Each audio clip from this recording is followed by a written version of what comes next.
Good afternoon, I'm Sarah Iuliano with 2NURFM Hunter News.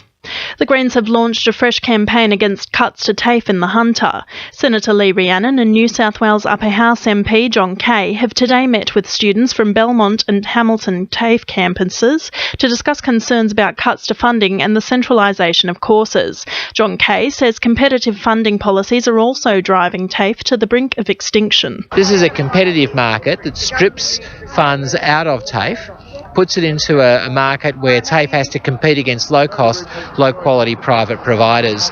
We're calling on both the state and federal governments to back off, to move away from contestable markets and to remember that TAFE is a fundamental institution.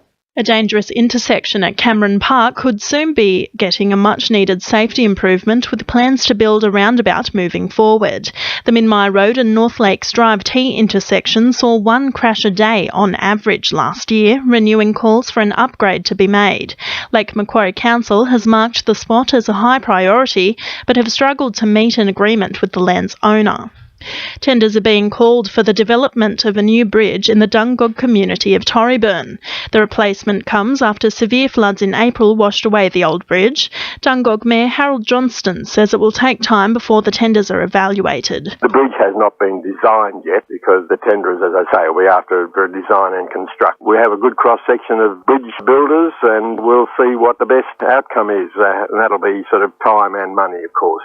Geotechnical testing begins this week along the South Newcastle section of Bathers Way. Investigations undertaken will help the design and development of Newcastle City Council's coastal revitalisation project.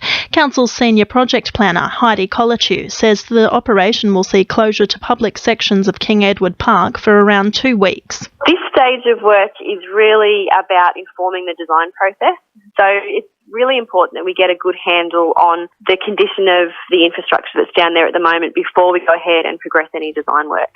Cooranbong will soon have a new sewage treatment plant and recycled water plant.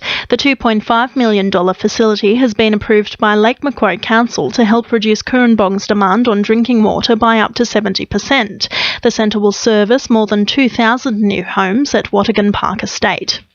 And Hunter residents are being urged to apply for grants and take part in the federal government's 20 Million Trees program. The initiative aims to plant as many trees by 2020 to improve biodiversity and improve upon the country's carbon footprint, with funds between $20,000 and $100,000 available to interested community groups. Patterson MP Bob Baldwin says there's a clear incentive for his constituents. Post the massive storm event in April, I would encourage community groups to apply for trees under the 20 Million Trees program to restore the loss of trees that have occurred throughout our community. Sport, thanks to our sponsor Warners Bay Sports Club. The Knights could be in for an all-round shake-up following a review of the club's operations to unlock how to improve the team's so far dismal performance. Players and staff have been warned following the sacking of coach Rick Stone yesterday that there are 7 weeks remaining to prove their worth to the club. Knights Chief Executive Matt Gidley says all problems that are identified will be addressed with the necessary changes. Whilst we're going through the process of appointing a new head coach, we'll look at the entire football operations, look where we need to strengthen certain areas, and if we need to bring in further people and make more changes, then we're happy to do that. Motorcycle star Toby Price has secured his 5th and final Australian Off-Road Championship and will now focus on rally and desert racing. He will race in the final 2 rounds of the E3 class title in August, despite already securing the required points to take out the title.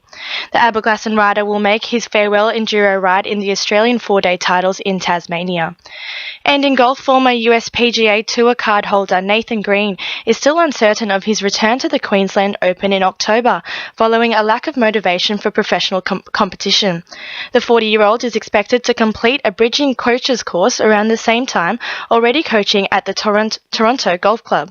That's sport. I'm Christine Sheridan. 2NURFM news time is 12:10.